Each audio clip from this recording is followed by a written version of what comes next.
నమస్కారం. నమస్తే రాజుగారు. నమస్కారం రహమా, ఎలా ఉన్నారు? బాగున్నా. మరి రాజుగారు, మీకు ఈ ప్రొఫెషనల్గా ఈ ఉద్యోగం నడుస్తున్నప్పుడు దాంట్లో మీకు ప్రొఫెషనల్ రిలేషన్స్గా కొన్ని మెయింటైన్ చేయవలసి ఉంటుంది కదా, అందులో ఏదన్నా మీరు ఫేస్ చేసిన ఇబ్బందులు కానీ వారితో మీ అనుభవాలు కానీ ఏమన్నా ఉన్నాయా in the professional way? Professional అంటే ఒక విధంగా చెప్పాలంటే you are right in the sense. అంతవరకు నేను బాంబే ఐఐటిలో కానీ, యూనివర్సిటీ ఆఫ్ హ్యూస్టన్లో కానీ, టెక్సస్ సదర్న్ యూనివర్సిటీలో కానీ, హ్యూస్టన్ కమ్యూనిటీ, ఇవన్నీ కూడా ఒక యూనివర్సిటీ యాంబియన్స్, స్టూడెంట్స్, స్టాఫ్, పాఠాలు, ఆహారం. పోస్ట్ డాక్టర్ ఫెలో కూడా అందులోకి వస్తుంది. ఈ ఎండబ్ల్యూ కెలాగ్ అన్న దాంట్లో నేను ఇంజనీర్గా చేరింది నాకు మొట్టమొదటి ప్రొఫెషనల్ జాబ్. అంతకు ముందు వాటికన్నా చాలా ముందు అన్ని university ambience including post doctor. అంచేత ఈ ప్రొఫెషనల్ జాబ్ ఎలా ఉంటుంది, అందులో మిగతా కోవర్కర్స్తో రిలేషన్షిప్స్ ఎలా ఉండాలి, ఏమీ అవగాహన లేదు. అంతకుముందు ఎలా ఉండేదో ఇప్పుడు కూడా అలాగే ఉంటుందని అనుకున్నాను సహజంగా. ప్లస్ ఈ అవగాహన లేదు కాబట్టి కొన్ని మిస్టేక్స్ చేశాను. అవి మిస్టేక్స్ అప్పుడు తెలియదు, అది ప్రొఫెషనల్ బిహేవియర్ కాదు అని తర్వాత తెలిసింది. అలా నేర్చుకున్నాను చాలా. 2-3 ఎగ్జాంపుల్స్ చెప్తాను. మొట్టమొదటి క్రిస్మస్ ఎండబ్ల్యూ కెలాగ్లో చేరిన తర్వాత ప్రొఫెషనల్ జాబ్లో 76 జూన్ జూలైలో చేరిన తర్వాత మొట్టమొదటి క్రిస్మస్ 76 డిసెంబర్. అక్కడ క్రిస్మస్కి అలవాటు ఏంటంటే అందరూ ఒకళ్ళు క్రిస్మస్ కార్డ్స్ ఎక్స్చేంజ్ చేసుకుంటారు. Merry Christmas, happy new year దీంట్లో. సో క్రిస్మస్ టైంలో నాకు ఒక వారం రోజుల ముందు ఒక 10-15 మేరీ క్రిస్మస్ రాజు, హ్యాపీ న్యూ ఇయర్ అంటూ కార్డ్స్ వచ్చాయి పోస్ట్లో. ఎవరి దగ్గర నుంచి? నా ఫెలో వర్కర్స్ దగ్గర నుంచి. అంటే పైలట్ ప్లాంట్లో పనిచేసే టెక్నీషియన్ దగ్గర నుంచి వైస్ ప్రెసిడెంట్ దాకా కార్డ్స్ వస్తే నాకు వెంటనే మనం కూడా కార్డు పంపించాలి, వాళ్ళందరి దగ్గర నుంచి మనకు కార్డ్స్ వచ్చాయి కాబట్టి పంపించాలని చెప్పేసి నేనేం చేశాను, కార్డ్స్ కొనుక్కొని ఒక 25-30 ఈ merry Christmas, happy new year card పంపించి, సడన్గా నా బుర్రలో ఏం పడిందంటే అప్పుడెప్పుడో ఫ్రమ్ రష్యా విత్ లవ్ అనే సినిమా చూశాను, జేమ్స్ బాండ్ సినిమా చూసి అది బాగుంది నాకు ఆ phrase, from Russia with love బదులు ఫ్రమ్ రాజు విత్ లవ్ అని. సో ఈ కార్డులు అన్నిట్లోనూ కూడా ఫ్రమ్ రాజు విత్ లవ్ అని రాసి ఒక 40 మందికో 50 మందికో పంపించాను. దాని ఇంపాక్ట్ నాకు అస్సలు తెలియదు. రాజు విత్ లవ్ అంటే మామూలుగానే మనం ఏదో ప్రియమైన రాసుకుంటాం ఉత్తరాలు అలా. ఒక రోజున మా బాస్ పిలిచాడు, need to talk to you అని. సో ఆఫీస్లో పిలవగానే తలుపులు వేసాడు. Do you know what the heck you are doing అన్నాడు. అంటే ఏం చేశాను అన్నాను. వాట్ ఈస్ దట్ నాన్ సెన్స్ అన్నాడు. ఏంటన్నాడు, for everybody you wrote from Raju with love, does it, do you know what it is అన్నాడు. అప్పటికీ నాకు అర్థం అవ్వాల. అప్పుడు ఏంటంటే when you use the word love, it is specifically between a man and a woman, or a girlfriend and a boyfriend, a wife and a husband. అదే అర్థంలో, అదే context. అది ఒక మగాడికి పంపిస్తే తప్పుగా అనుకుంటారు. I had no clue on that. ఆయన చెప్పాడు, you sent me from Raju with love, you know what happens my wife Cs that. ఆమెతో నాకు చెమటలు పెట్టేసాయి. ఎందుకంటే 40-50 మందికి పంపించాను ఆ కార్డు. ఆ తర్వాత మర్నాడు నేను నా వర్క్షాప్కి వెళ్ళగానే అందరూ ఇలా చూడడం, ఒక్కొక్కడు నాకు ఎంత సిగ్గేసిందంటే నిజంగా అసలు అవగాహన లేకుండా ఏమీ లేకుండా చూస్తుంటే మా అశోక్ కుమార్ పాపం అందరికీ ఇప్పుడే వచ్చాడు ఇండియా నుంచి ఈ డజన్ నో దీస్ థింగ్స్ ఈ లింగో తెలీదు అని చెప్పి అతను అందరికీ పాపం అందరి పేరు పేరునే వీళ్ళు ఎక్స్ప్లెయిన్ చేసుకొచ్చాడు నా తరఫుని. నాకు ఇప్పటికి కూడా నాకు I don't understand that one. అదొకటి. జస్ట్ ప్రేమతో మనం ఏదో ఇచ్చాము అంటాం కదా, అలాంటి వాడుకలో వాడేసారు. ఫ్రేజ్ బాగుంది, ఫ్రమ్ రాజు ఇట్లా సమాజంగా రాసిన వాళ్ళందరూ పాపం సంతోషిస్తారు, ఎంత బాగా రాశాడు. No clue that there is a different conversation for that. మగాడికి రాయకూడదు అలాగా, రాస్తే కొద్ది అర్థం వస్తుంది అన్న అసలు ఇది ఒక ఎగ్జాంపుల్. రెండోది ఇంకో రకంగా బ్యాడ్ ఎగ్జాంపుల్. నాకు తెలియంది ఏ క్వశ్చన్ తెలియంది ఏంటంటే, ఈ ఎండబ్ల్యూ కెలాగ్ R&Dలో ఉన్నటువంటి సుమారు 100 మంది ఎంప్లాయీస్లో ఈ మొత్తం R&D అంతా కూడా న్యూ జెర్సీ నుంచి హ్యూస్టన్కి వచ్చింది. ఇందులో ఒక 60-70 మంది ఎంప్లాయీస్ న్యూయార్క్, న్యూ జెర్సీ వాళ్ళు ఆ రాష్ట్రాల నుంచి టెక్సస్కి వచ్చారు. వాళ్ళ కల్చరల్ డిఫరెన్సెస్ విపరీతంగా ఉంటాయి అని నాకు ఏ క్వశ్చన్ తెలియదు. మన దృష్టిలో అందరూ ఒకటే, అక్కడ మనకు అందరూ ఒకలాగే అందరూ ఒకటే. భాషలో కొంచెం తేడా కనపడేది. Accent, New York accent, new Jersey accent, కొంచెం టెక్సస్ యాక్సెంట్తో డిఫరెన్స్ కనపడేది. భాష యాక్సెంట్ డిఫరెన్స్ పెద్ద పెద్ద ఇది అనుకోలేదు నేను. ఆ రోజుల్లో కార్ల మీద అంటే ఇప్పుడు కూడాను చిన్న బంపర్ స్టిక్కర్స్ ఉంటాయి, రకరకాల ఎవడు ఫ్యాన్సీ వాడి బంపర్ స్టిక్కర్ ఉంటాయి. ఓ రోజున పెడుతుంటే ఎక్కడో కారు మీద బంపర్ స్టిక్కర్ చూశాను. అరే భలే బాగుంది ఇది, అసలు దాని అర్థం నాకు తెలియదు. భలే బాగుంది అనిపించి అలాంటిదే ఇంకోటి ఎక్కడో దొరికితే అది కొని నా కారుకి పెట్టా.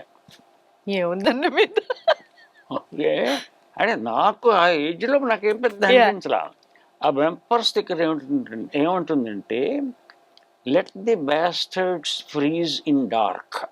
అయ్యో, let the bastards freeze in dark అంటుంది. నాకు దాని అర్థం ఏమీ తెలీదు, బట్ సమ్హౌ ఆ ఫ్రేజ్ నాకు ఎందుకో నచ్చింది. ఇది బాలే బాగుంది అనుకుని అది పెట్టుకుని 3-4 రోజులు అయిన తర్వాత అశోక్ కుమార్ వచ్చి జర్ల కొడతాను నిన్ను తీసేయి అన్నాడు. ఏంటన్నాను, ఏంటో నీకు తెలియదే నీకు అని వచ్చి ఆ బంపర్ స్టిక్కర్ తీసేసాడు. తీసి అప్పుడు కూర్చోబెట్టి చెప్పాడు. విషయం ఏంటంటే, ఈ అమెరికాలో బోస్టన్, న్యూయార్క్, న్యూ జెర్సీ అవన్నీ కూడా చాలా చలి దేశాలు. మంచు పడుతుంది. ఆ చలి దేశాల్లో ఉన్నప్పుడు వాళ్ళకి వేడి కావాలంటే న్యాచురల్ గ్యాస్, ఆ న్యాచురల్ గ్యాస్ అంతా టెక్సస్ వాళ్ళు ఎక్స్పోర్ట్ చేస్తారు. సో టెక్సస్ నుంచి ఆ చలి దేశాలకి ఇంక్లూడింగ్ షికాగో న్యాచురల్ గ్యాస్ వెళ్ళి దట్ కీప్స్ దెమ్ వార్మ్. కల్చరల్గా ఏమైంది, ఏదో ఇన్సిడెంట్ జరిగింది. సో టెక్సస్ వాళ్ళకి, న్యూయార్క్, న్యూ జెర్సీ వాళ్ళకి గొడవలు అయ్యాయి. సో అప్పుడు ఎవడో టెక్సస్ వాడు ఈ ఫ్రేజ్ పెట్టాడు, అంటే వాళ్ళకి న్యాచురల్ గ్యాస్ పంపించకండి,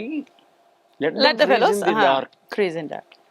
దానికి ఈ బంపర్ స్టిక్కర్ అన్నమాట. నాకేం తెలిసింది తెలీదు. అంటే స్థానిక వివరాలు తెలియకుండా, ఎల్లటికి తెలియకుండా ఈ ఫ్రమ్ రష్యా విత్ లవ్లు, ఈ లెట్ ది బ్యాస్ట్, ఇవి నాకు ఎప్పటికీ ఎంత అమాయకున్నో ఆ మాటకు వస్తే ఇప్పుడు కూడా బహుశా అలాగే ఉండుంటాను నేను. లక్కీగా ఏంటంటే ఇప్పుడు అమెరికాలో ఉన్నానన్నమాట కానీ, హ్యూస్టన్లో ఉన్నానన్నమాట కానీ, షుగర్లాండ్లో ఉన్నానన్నమాట కానీ, నేను ఉన్నదంతా తెలుగు సొసైటీయే. అసలు అమెరికా వాళ్ళతో ఏమీ సంబంధం లేదు. మా గుడి నాకుంది, నా వంకాయలనే పండించుకుంటాను, అన్నీ ఒక మినీ ఇండియాలోని, మినీ ఆంధ్రప్రదేశ్లోనే, ఆ మాటకు వస్తే మినీ కాకినాడలో ఉన్నాను.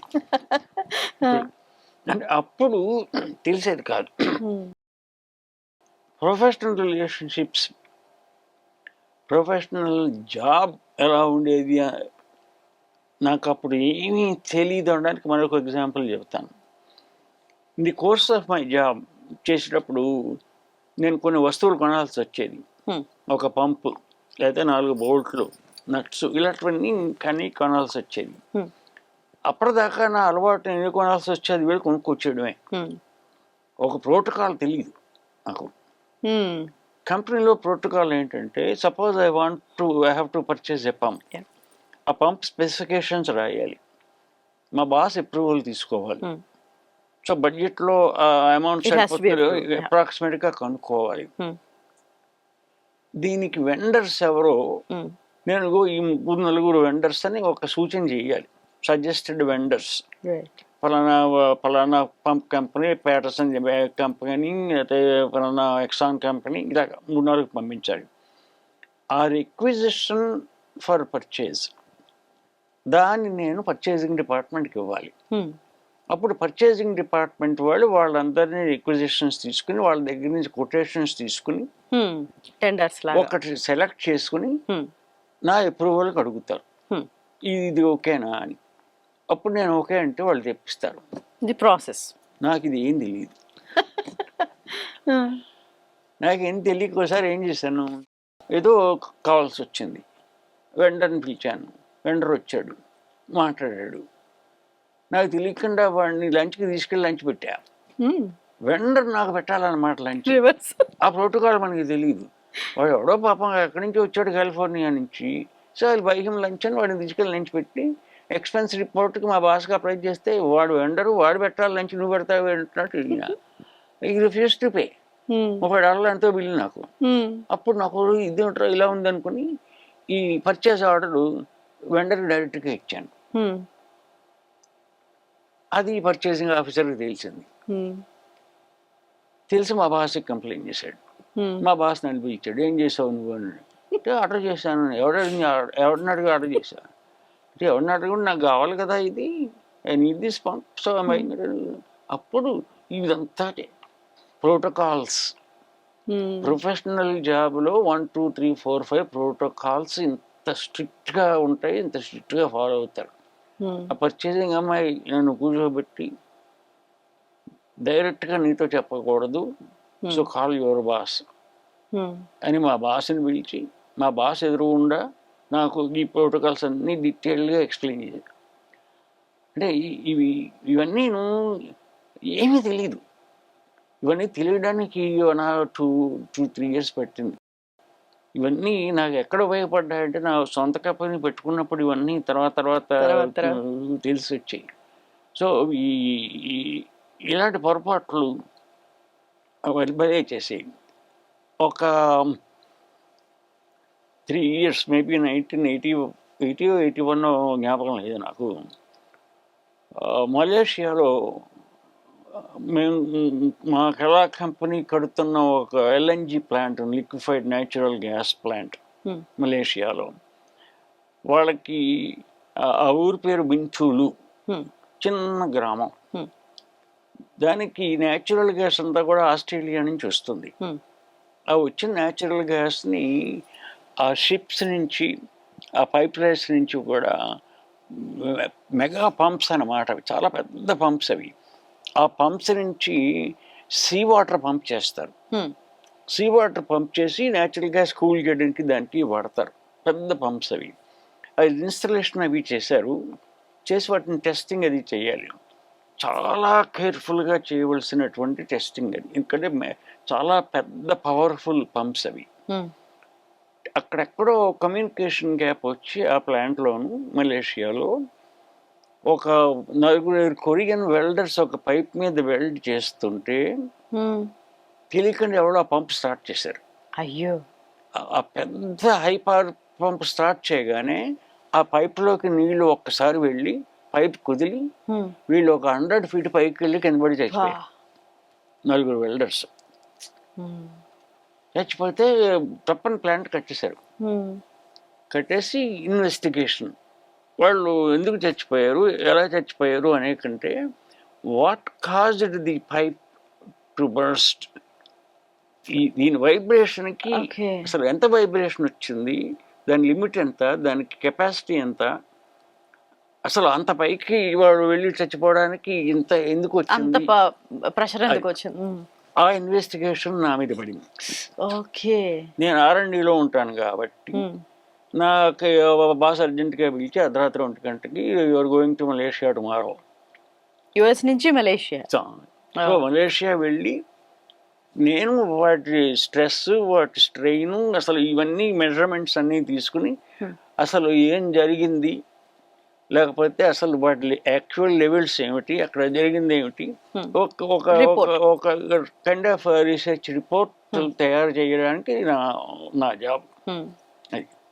సో మా ఆవిడని ఇంట్లో వదిలేసి మొదటి అనుభవం వల్ల సో నేను అప్పుడు మలేషియాలో ఫస్ట్ టైం సింగపూర్ అప్పుడే వెళ్ళాను.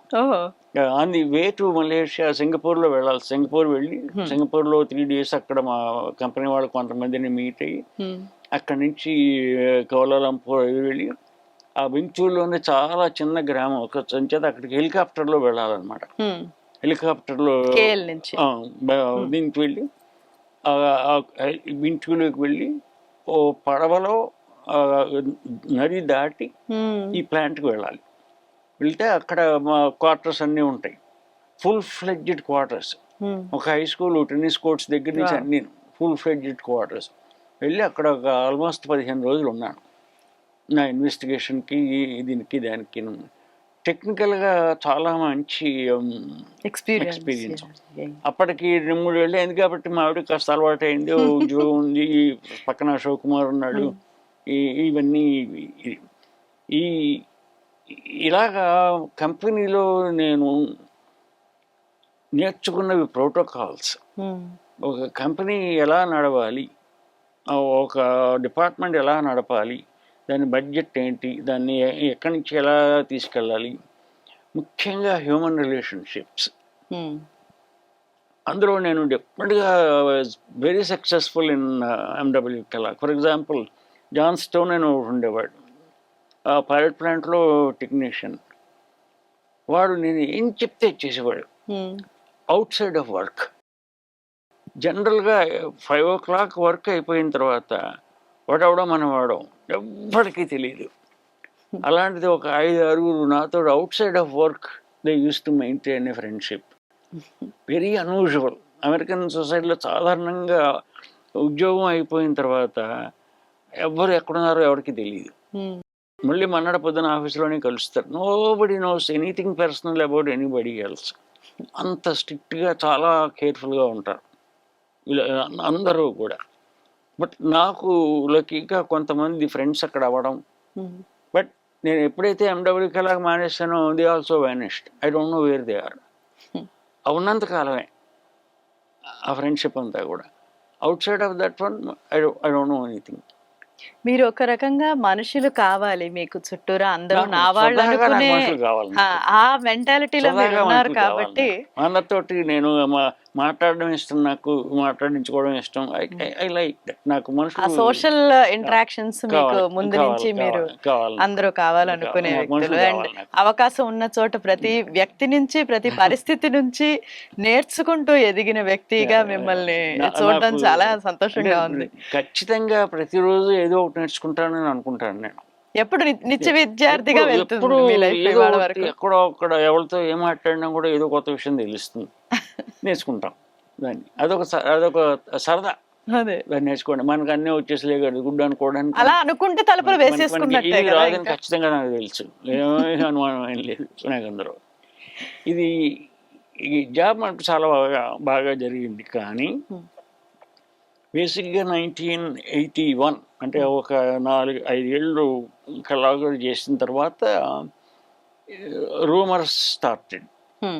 ఏంటి రూమర్స్ అంటే ఈ మొత్తం R&D మొత్తం అంతటిని కూడా వాళ్ళు మూసేస్తారు, కంపెనీయే మూసేస్తారు మొత్తం కంపెనీ. అంటే MW కెలాగ్ ఉంటుంది, ఇది సపోర్టింగ్ ఆర్గనైజేషన్. సో ఈ R&D is more an expense than revenue generating. R&Dలో రెవెన్యూ జనరేటింగ్ ఏమీ ఉండదు. వాళ్ళకి ఏదైనా కావాల్సి వస్తే వాళ్ళకి సర్వీస్ చేయడమే. సో క్రిటికల్ కంపోనెంట్ కాదు ఇది దీనికి, కంపెనీకి. సో ఓవరాల్గా బిజినెస్ బాగా తగ్గింది. ఎందుకంటే అప్పటికి యుఎస్లో ఈ పెట్రోకెమికల్ ప్లాంట్స్ కన్స్ట్రక్షన్ ఇవన్నీ కూడా ఒక మెచ్యూర్ లెవెల్కి వచ్చేసాయి. ప్లస్ మిడిల్ ఈస్ట్లో కన్స్ట్రక్షన్ బాగుంది, కానీ there was an oil crisis at that time. ONGC OPEC వాళ్ళు the declared in oil embargo. So దాంతో కన్స్ట్రక్షన్ ఎంబార్గో వచ్చింది. కన్స్ట్రక్షన్ ఎంబార్గో రాగానే ఈ కలాగ్ కానీ బ్రౌన్ రూట్ కానీ వీటన్నిటికీ కూడా there no jobs, there no orders. Order అంటే బేసిక్గా $500 billion construction plant, construction petrochemical plants అవన్నీ ఆగిపోయినప్పుడు ఎవ్రీబడి ఈస్ సైజింగ్ డౌన్.